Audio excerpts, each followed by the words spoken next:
During Prohibition, George Cassaday successfully sold politicians booze by sneaking into the Capitol in his suitcase. After years of success, he was finally arrested wearing a green hat, and the name stuck. There was even a restaurant in DC named after him for a while. The most notorious gangster of the era, Al Capone, was rumored to make $1,500 per minute in modern money. His reign ended when he was sentenced to prison in Alcatraz, not for murder, but tax evasion. He later went crazy from syphilis and was known to go fishing in a pool in his backyard after he was released. The government tried to fight against bootleggers and illegal drinkers by poisoning industrial alcohols that were often stolen. This method seriously backfired when no one stopped drinking it, and an estimated 10,000 people died. You've probably seen this meme that kind of loosely references it. Many amateur bootleggers also did some awful things to try to make a buck. One of the most infamous hustles was known as Jake, which was Jamaican ginger medicine with high alcohol content that was altered with neurotoxins to bypass government alcohol tests. It's estimated that 50,000 people fell victim to Jake leg, or Jake walk, and were permanently paralyzed in one or both legs. This noble experiment was designed to reduce crime,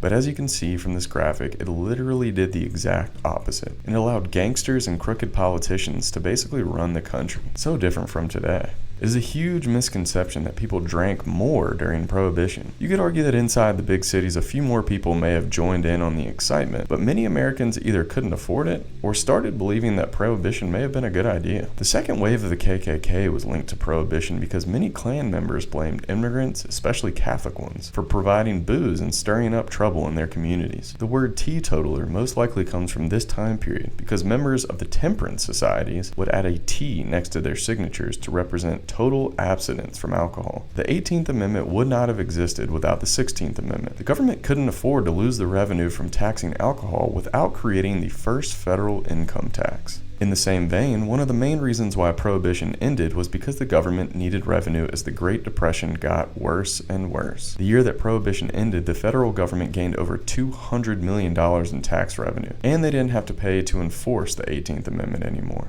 The 21st Amendment is the only amendment ever created to repeal a previous amendment. Stock car racing was born out of bootleggers souping up cars so they could outrun the cops. There's even a driving maneuver called the bootleg turn. To this day, many states still have dry counties. This map shows totally dry counties in red, partially dry in yellow, and a sea of wet counties in blue.